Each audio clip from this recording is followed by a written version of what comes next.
Hello friends, greetings from our apartment here in Rome, Italy. It is such a joy and privilege to be with you today. Let me start with a story. Some years ago, I was going to my wardrobe and I noticed that I had too many clothes. So I decided to put away and just stay with the clothes that I was really using it. And I gave about 60% of my clothes to the Salvation Army. Well, as it turned out, during that period, I was having a longer ministry trip with my family. So I put all the clothes that I had left into this one big suitcase and off we went. When we landed and arrived at the airport, Murphy's Law, my suitcase was gone. They looked for weeks and they couldn't find anywhere. With all of my clothes in it, I couldn't believe it. So the airline was going to reimburse for it and give a big amount of money to reimburse for my clothes. And I remember a morning, I was just, opening my heart out to God and sharing how I was feeling about it. And in this prayer time, I sensed that God said this weird thing. I sensed that He was saying, Sarah, I want you to get all the money the airline will give you and give it to me. And I was like, what? That doesn't make any sense. Well, the problem is, I knew that was God, and I just couldn't shake it off. So then I answered, yes, God, the money is yours. And I go back to my bedroom and tell my husband, and he looks at me in this very kind way, and he says, Sarah, we don't have a lot of cushion in our finances right now. I'm just a bit concerned that if the money that the airline will give us is the only money that we have to buy you clothes, if that money is given to something else, I'm just concerned that you'll be left with no clothes. And then out from my guts, this response comes from me without even a thought process. I was like, God will not leave me without clothes. And my husband says, yes, I'll support you with this decision. So later that day, I had a brief post in social media sharing a bit about it. And a friend of mine, Marina Cirelli is her name, she says that the moment she reads my post, she looks into the corner of her bedroom. And there are two full big suitcases of clothes that she had separated the previous weeks of clothes that she wanted to give it away. And she says that the moment she reads our post, she looks at the clothes and she says, God speaks directly to her and says, Marina, these clothes are for Sarah. Well, let me tell you something about Marina though. She is not only my size, but she is one of the best dressers I know. So the next day, lo and behold, I received 2 full suitcases of clothes. But not just any clothes, Marina Cirelli's clothes. And I just couldn't believe it. At times, God asks us things that make no sense. He tests our trust. Today, we're going to dig together into a story that God asked someone to do something that made no sense. Let's open together in Genesis 22. When God asked Abraham to sacrifice Isaac. This is a very known text. Probably many of us have preached on this text before. And I'll just highlight 3 things that have been speaking to my heart these days. So 3 things. First, what's at stake? Second, what's the test? And third, full surrender. What's at stake? What's the test? And full surrender. So first, what's at stake? The Harvard historian Doris Godwin, she says something interesting about history. She says to fully understand history, we have to try to put ourselves in the shoes of the person that we're studying, thinking what information they know and what information they don't know at each given point, because only then we can fully appreciate and understand the tension that they're going through. So let's try that out with Abraham. Obviously, Abraham doesn't know that one day we'll be reading stories about him. Abraham doesn't know that one day God will be called the God of Abraham and Isaac and Jacob. Abraham is a human being like you and me, and all he knows in Genesis 12 we are told that all he knows that God comes and speaks to him and say, Abraham, go to the land that I'll show you, and I will make you into a great nation. He doesn't know how long this will take. He doesn't know how this will come to be. He's 75 years old, and his wife Sarah is barren. Years go by, and I wonder if Abraham wondered, did I really hear God speak? I mean, why is this taking so long?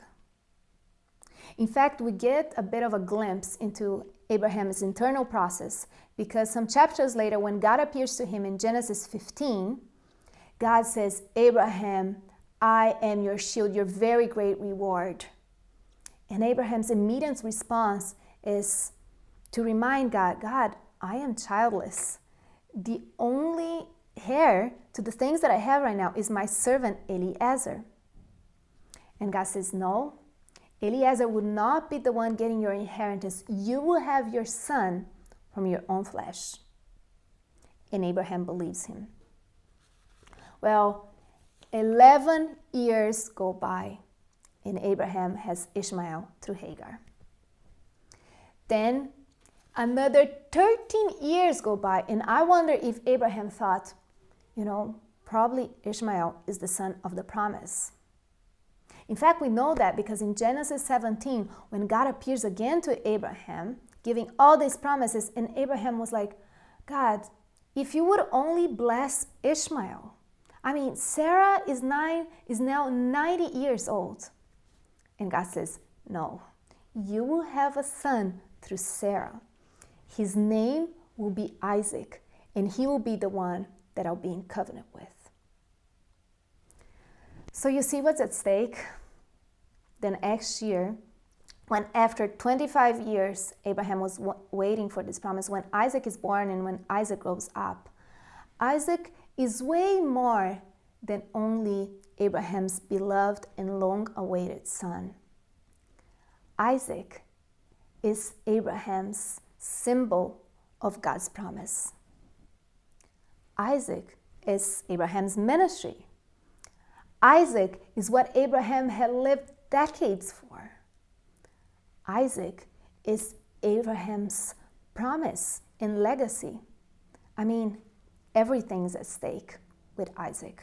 So with this in mind, let's open to Genesis 22 and see what God asks of Abraham. So Genesis 22. Sometime later, God tested Abraham.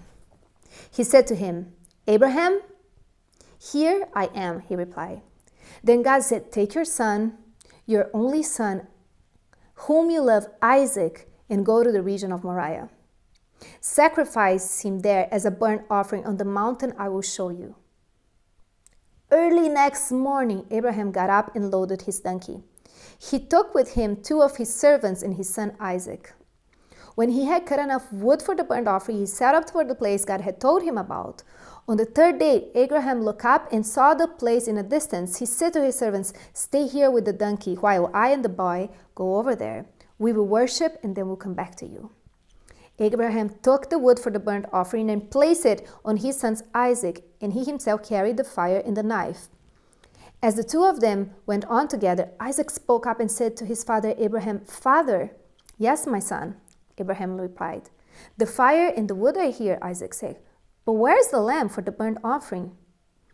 Abraham answered, God himself will provide the lamb for the burnt offering, my son. And the 2 of them went on together. When they reached the place God had told him about, Abraham built an altar there and arranged the wood on it. He bound his son Isaac and laid him on the altar on top of the wood. Then he reached out his hand and took the knife to slay his son. But the angel of the Lord called out to him from heaven, Abraham, Abraham. Here I am, he replied. Do not lay a hand on the boy, he said. Do not do anything to him. For now I know that you fear God, because you have not withheld from me your son, your only son. Abraham looked up, and there in the thicket he saw a ram caught by its thorns. He went over and took the ram and sacrificed it as a burnt offering instead of his son. So Abraham called that place, the Lord will provide. And to this day it is said, on the mountain of the Lord it will be provided. The angel of the Lord called to Abraham from heaven a second time and said, I swear to myself, declares the Lord, that because you have done this and you have not withheld your son, your only son, I will surely bless you and make your descendants as numerous as the stars in the sky and as the sand on the seashore. Your descendants will take possession of the cities of their enemies, and through your offspring, all nations on earth will be blessed, because you have obeyed me. Such a powerful story. Abraham didn't withhold from God even his Isaac. We've seen what's at stake with Isaac, so let's now see number 2. What's the test? So what's the test? Why is God asking something so costly to Abraham? Well, the answer to this question is in the very beginning of the story. Verse 1, the story starts this way. Sometime later, God tested Abraham. We know from the beginning this is a test from God. But what is God testing? Again, in the story, in verse 12, it says, now I know that you fear God. And then the very last verse, 18, which tells the very purpose of the whole story, God says to him, because you have obeyed me. God is testing Abraham's heart. He wants to see what's on the throne of Abraham's heart. Is his love for God even greater than what is most dear to his heart? But why? Why is God testing Abraham? We see in verse 17, he says, I will surely bless you. In verse 18, through your offspring, all nations on earth will be blessed. God's desire is to bless all nations. God wants so badly for Abraham to pass this test. For when he does, God would have found a heart like his own. And with this heart, God would change nations. God knows exactly what's the cost for Abraham. Look at the wording in verse 3. God says to him, take your son, your only son, whom you love, Isaac, and sacrifice him. I mean, God could have said, take your son and sacrifice him. That would do it. Or even take the boy. In fact, the word boy is the word that the angel later uses to refer to Isaac in verse 12. But no, God says, take your son, and then your only son. Then more, the one you love. And then, if that's not even clear, Isaac, and sacrifice him. The closeness, the intimacy between Abraham and Isaac is felt throughout the story. They walk together. In fact, the word son and father is used 14 times in the story. It's over the top. It's to show how close they are from one another.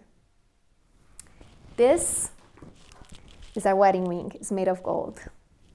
And when gold is put through fire, everything that is gold comes out of it. And if there's anything that is not truly gold, that would also be exposed. God is putting Abraham's heart through fire because he wants all of the gold inside Abraham's heart to come out. This is the test. So what's at stake? What's the test? And then number 3, full surrender. When God calls Abraham by name, he responds saying, here I am. The Hebrew word for here I am is my favorite Hebrew word, is hineni. Hineni is a deeper meaning than, hey, I'm here, is here I am. A Hebrew commentary says that hineni is a very emotionally charged word. It means the caller has the person's full attention. It means, I'm at your service. Hineni means the answer is yes before you even ask me. Hineni is like a blank check. This word hineni is used 7 times in the Old Testament. Moses in the burning bush. Moses, Moses. Hineni, he answers. Samuel as a young boy. Samuel, Samuel. Hineni, he answers. In a variation of hineni in Isaiah, when God is saying, who shall I send? Isaiah responds, Hineni, here I am, send me. Don't you just love that? I want Hineni to be the mark of my life. Whatever God asks me, the answer is Hineni. In fact, I've been using the word Hineni in my prayer life. I wake up every day and say, Hineni, here I am, this day is yours. Full surrender. We also see this full surrender in Abraham's response by his actions. I remember my Hebrew seminary professor saying, in Hebrew narrative, whenever God says something to anyone, the first thing you should look at is the person's actions right after. That's the way that Hebrew writers convey what they're trying to convey. So in the case of Abraham, what are his actions? As soon as he's heard, verse 3, we hear this. Early next morning, Abraham got up and loaded his donkey. Early next morning. He didn't waste any time. There was no, let me think about it.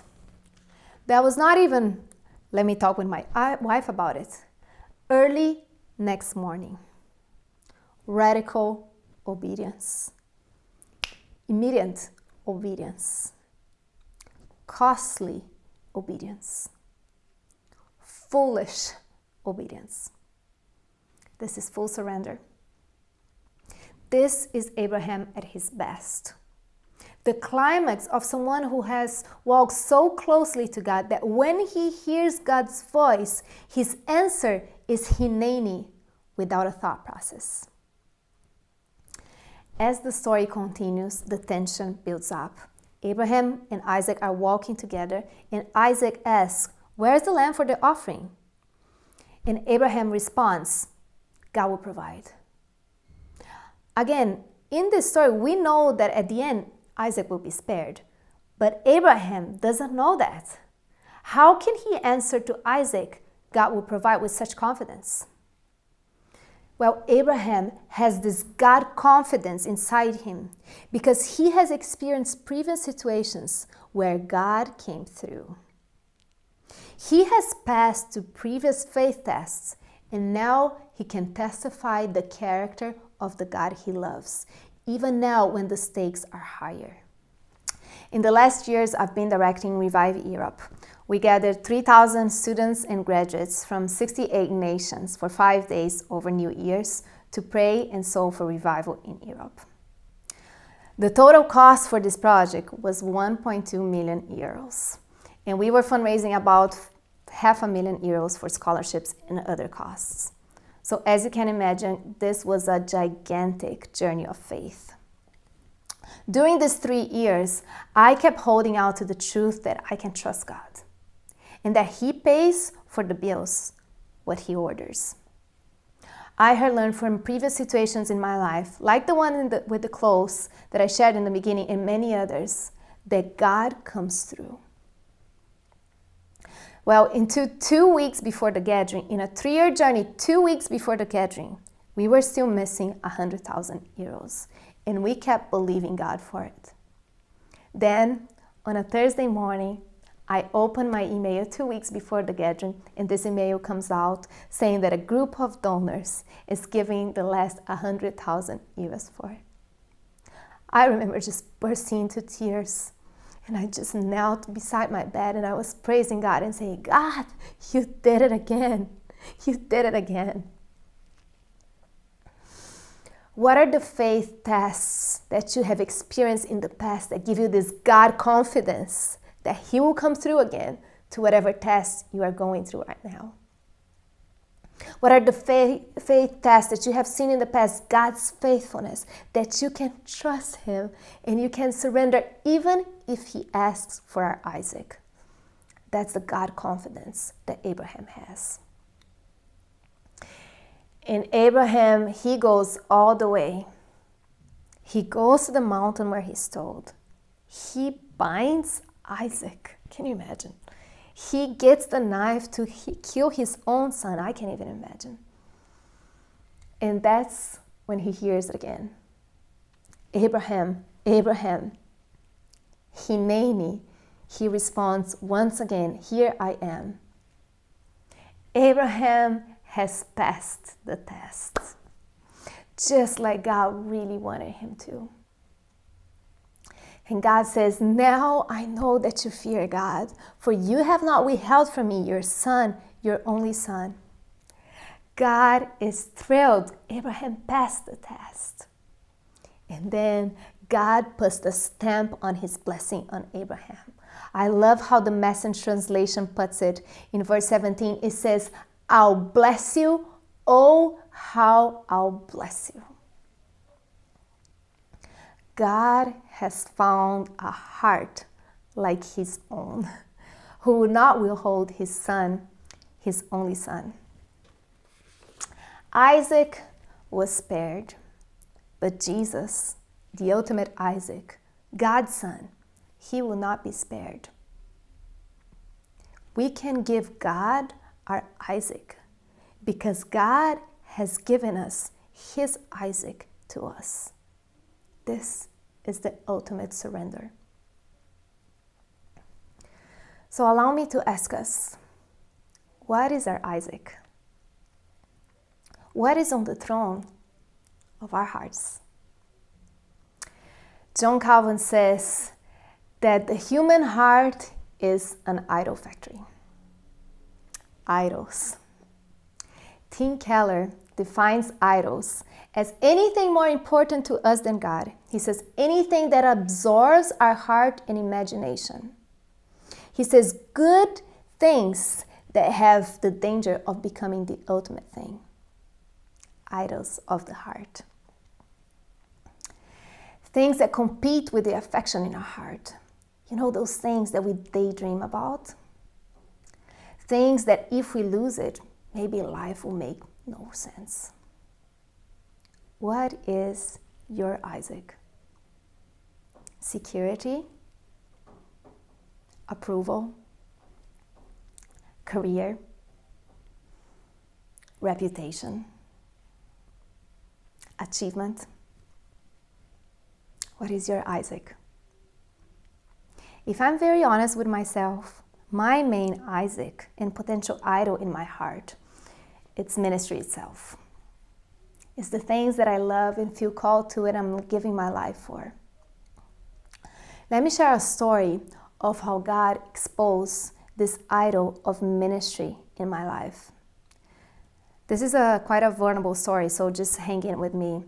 And I've also asked permission to the other people in the story to share with you. So the Lausanne movement was putting together this, had a vision to put together a global younger leaders gathering. 1,000 younger leaders from 150 nations of the world and emerging leaders just coming together in 2016. And it was June 2013, and I was coming back from a conference and I had a stopover at the airport of Dubai. And that in the airport, God spoke to me more directly than ever before. And I sensed that he was calling me to just give, the next years of my life, 3 years of my life for this gathering and lead this gathering. I had been asked at the time to facilitate the discussion in the planning team for the gathering. It was a group of 12 younger leaders, one from each region of the world. And in our first face-to-face meeting, someone in the planning team suggested that we would have an election to see who would lead the team. And as you can imagine, this put me in a very awkward position because I'm not the type to put myself forward. Then some person in the team suggested that another person, a friend of mine in the team, would do a better job leading the team than I would. So quite humbling, as you can imagine. So this friend of mine comes later that day to me and say, "Hey Sarah, I just wanted to check in with you. It looks like some of the team wants me to lead the team. And I just wanted to know if you're okay with that." And I was so confused. I really thought that God had called me to that role some months ago, and I found myself in this situation after the Dubai airport months ago. But God was exposing an idol in my heart. I sensed that he was saying, "Will you trust me and love me even more to what I called you for?" And so I took a deep breath and I said to my friend, "Yes, if the team elects you, I'll be fully behind you. At that moment, I thought I was giving up that calling. The election took about a month, and it was a very painful process to go through. Well, at the end, the team ended up electing me, and it was one of my life's biggest privileges to lead that team and that gathering. But you see, God had tested my heart. Ministry was my Isaac. So allow me to ask you again, what is your Isaac? What's your Isaac? During this lockdown, I have been studying the history of revivals. And the question that I have been asking and reflecting on is, how does revival start?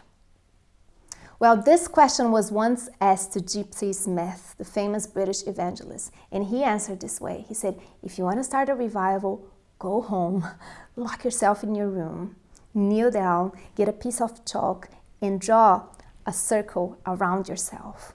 Then kneel down and pray with all your heart that the revival will start in that piece of chalk. A birthplace for revival is a heart fully surrendered to God. A heart fully dedicated, consecrated to Jesus. A Hineni heart.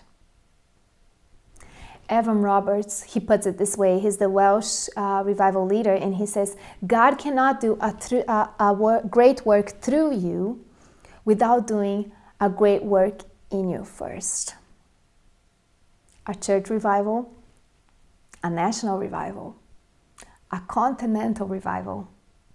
It always starts with a personal revival, with a heart fully surrendered to God, with a Hineni heart willing to give even our Isaacs. Let me finish with a story.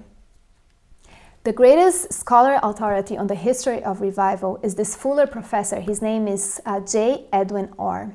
This professor, J. Edwin Orr, in 1940, he took a group of Wheaton College students to England to study the history of revivals with them and show them around.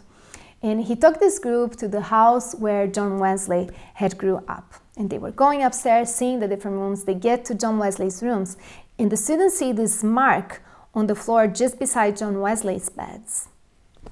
And then the professor points out, you know what this is? This is where John Wesley used to kneel down in prayer constantly for awakening. And the students were really touched to see that. So the students finish the tour, they go back to the bus. And as the professor is looking, he noticed that one of the students were missing. So he comes back to the house, he goes upstairs and goes to John Wesley's room. And he finds this one student kneeling down in the same place that John Wesley used to kneel. And he's praying, God, do it again, God. God, do it again. And Professor Orr smiles, and he just touches his shoulders and say, it's time to go. Then young Billy Graham stands up and joins him and the other students in the bus. I am longing for God to do it again. Yes, in Europe, a revival. Yes, in Europe. And God, He is longing for hearts fully surrendered, fully consecrated to Him. Hineni hearts, willing to say, here I am. Start with me, whatever the cost, whatever my Isaac is. Amen.